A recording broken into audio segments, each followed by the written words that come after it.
नमस्कार साथियों, GK take में आपका स्वागत है। और दोस्तों, आज हम दोबारा शुरू करेंगे प्राचीन भारत के इतिहास में वैदिक काल और उत्तर वैदिक काल में उत्तरकालीन वैदिक युग में आर्थिक व सामाजिक जीवन को। तो आइए दोस्तों शुरू करते हैं। वह काल है वह काल जिसने ऋग वैदिक युग का अनुसरण किया उत्तरकालीन युग के नाम से जाना जाता है। यह युग बाद के 3 वेद संहिता, सामवेद संहिता, यजुर्वेद और अथर्ववेद और साथ ही साथ ब्राह्मण और चारों वेदों के उपनिषद तथा बाद में 2 महान काव्यों के बनने का गवाह बना। प्रधान भाग। वह काल जिसमें ऋग वैदिक युग का अनुसरण किया वह उत्तरकालीन वैदिक नाम से जाना गया। उत्तरकालीन युग में आर्थिक जीवन। वैदिक लेखों में समुद्र व समुद्री यात्राओं का उल्लेख है। यह ये दर्शाता है कि वर्तमान का समुद्री व्यापार आर्यन के द्वारा शुरू किया गया था। धन उधार देना एक फलता-फूलता व्यापार था। के स्थित शब्द यह बताता है कि इस युग में संपन्न व्यापारी थे और शायद वे सभा के रूप में संगठित थे। आर्यन ने सिक्कों का प्रयोग नहीं किया, परंतु सोने की मुद्राओं के लिए विशेष सोने के वजनों का प्रयोग किया गया। सतमाना, निष्का, कौशाम्बी, काशी और विदेहा प्रसिद्ध व्यापारिक केंद्र थे। जमीन पर बैलगाड़ी का प्रयोग सामान ले जाने के लिए किया जाता था। विदेशी सामान के लिए नावों और समुद्री जहाजों का प्रयोग किया जाता था। चांदी का इस्तेमाल बढ़ गया था और उससे आभूषण बनाए जाते थे। उत्तरकालीन वैदिक युग में सामाजिक जीवन। समाज 4 वर्णों में विभाजित था: ब्राह्मण, राजनीय, क्षत्रिय, वैश्य और शूद्र। प्रत्येक वर्ण का अपना कार्य निर्धारित था, जिसे वे पूरी रीति-रिवाज के साथ करते थे। हर एक को जन्म से ही वर्ण दे दिया जाता था। गुरुओं के 16 वर्गों में से एक ब्राह्मण होते थे, परंतु बाद में दूसरे संत दलों से भी श्रेष्ठ हो जाते थे। उन्हें सभी वर्गों में सबसे शुद्ध माना जाता था और ये लोग अपने तथा दूसरों के लिए बलिदान जैसी क्रियाएं करते थे। क्षत्रिय शासकों और राजाओं के वर्ग में आते थे और उनका कार्य लोगों की रक्षा करना और साथ ही साथ समाज में कानूनी व्यवस्था बनाए रखना होता था। वैश्य लोग आम लोग होते थे जो व्यापार, खेती-बाड़ी और पशुपालन इत्यादि का कार्य करते थे। मुख्यतः यही लोग कर अदा करते थे। यद्यपि सभी तीनों वर्णों को उच्च स्थान मिला था और ये सभी पवित्र धागे को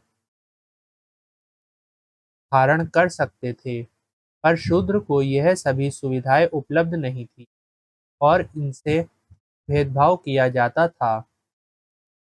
पैतृक धन पितृसत्तात्मक का नियम था। जैसे चल अचल संपत्ति पिता से बेटे को चली जाती थी, औरतों को ज्यादातर निचला स्थान दिया जाता था। लोगों ने गोत्र अस्वारण विवाह का चलन चलाया।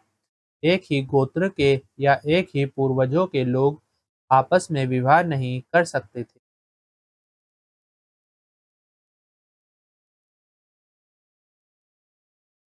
वैदिक लेखों के अनुसार जीवन के 4 चरण या आश्रम थे: ब्रह्मचारी या विद्यार्थी, गृहस्थ्य, वानप्रस्थ या आदि निवृत्ति और संन्यास या पूर्ण निवृत्ति। प्रशासन की व्यवस्था।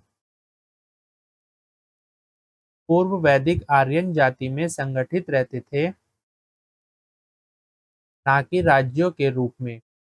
जाति के मुखिया को राजन कहते थे। राजन की अपनी स्वास्थ्य था, उसकी जाति का सभा में प्रतिबंधित थी। इससे सभा या संपत्ति समिति कहा जाता था। राजन उनकी सहमति के बिना सिंहासन पर नहीं बैठ सकता था। सभा जाति के कुछ प्रमुख लोगों की होती, जबकि समिति में जाति का हर एक आदमी होता था। कुछ जातियों के वंशानुगत मुखिया नहीं होते थे और उन्हें जातीय सभा की सरकार द्वारा चलाया जाता था। राजन की प्राथमिक अदालत होती थी, जिसमें उसकी जाति के सांसद और जाति के प्रमुख लोग यानी ग्रामीण शामिल होते थे। राजन का मुख्य कार्य अपनी जाति की रक्षा करना था। उसकी सहायता उसके कई कई अधिकारियों द्वारा की जाती थी। में पुरोहित, सेनानी यानी सेना का प्रमुख, दूत और जासूस शामिल थे। पुरोहित समारोह करते थे तथा युद्ध में जीत के लिए और शांति बनाए रखने के लिए मंत्रोच्चारण करते थे। राजन को समाज और जाति के संरक्षण के रूप में देखा जाता था। वंशानुगत शासन उभरना शुरू हुआ और उनके जिसके फलस्वरूप प्रतिस्पर्धा शुरू हो गई, जैसे रथ दौड़, पशु की छाप और पासों का खेल, जो कि पहले निश्चय करते थे कि कौन राजा बनने योग्य है, बिल्कुल भी महत्वपूर्ण नहीं थे। इस युग के रीति-रिवाज राजा के दर्जों को लोगों से ऊपर रखते थे। उसे पर्याय सम्राट कहा जाता था। राजन की बढ़ी हुई राजनीतिक ताकतों ने उसे उत्पादिक संसाधनों पर नियंत्रण करने की ताकत दे दी थी। ऐच्छिक रूप से दिया गया उपहार अनिवार्य भेंट बना दिया गया, हालांकि कर के लिए कोई व्यवस्थित प्रणाली नहीं थी।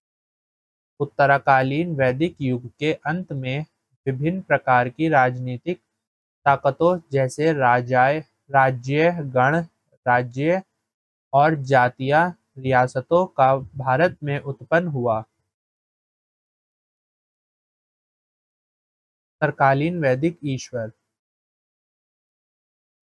सबसे महत्वपूर्ण वैदिक ईश्वर इंद्र और अग्नि ने अपनी महत्वता खो दी और इनके स्थान पर प्रजापति विधाता की पूजा होने लगी।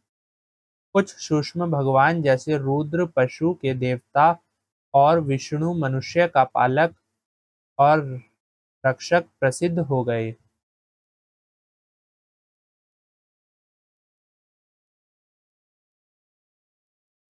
रीति रिवाज और दर्शन शास्त्र। बलिदान प्रार्थनाओं से ज्यादा महत्वपूर्ण हो गए और वे दोनों प्रजा और स्वदेशी को अपनाते थे, जबकि लोग परिवार के बीच में ही बलिदान करते थे। जन बलिदान में राजा और उसकी प्रजा शामिल होते थे। यज्ञ या हवन करना उनके मुख्य धार्मिक कार्य होते थे। रोजाना के यज्ञ साधारण होते थे और परिवारों के बीच में ही होते थे। रोज के यज्ञों के अलावा वे त्योहार के दिनों में खास यज्ञ करते थे। कभी-कभार इन मौकों पर जानवरों का भी बलिदान दिया जाता था। तो दोस्तों, ये थी हमारी वीडियो।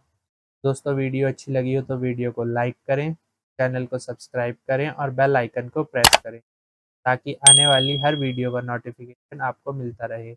तब तक के लिए धन्यवाद। आपका दिन शुभ हो।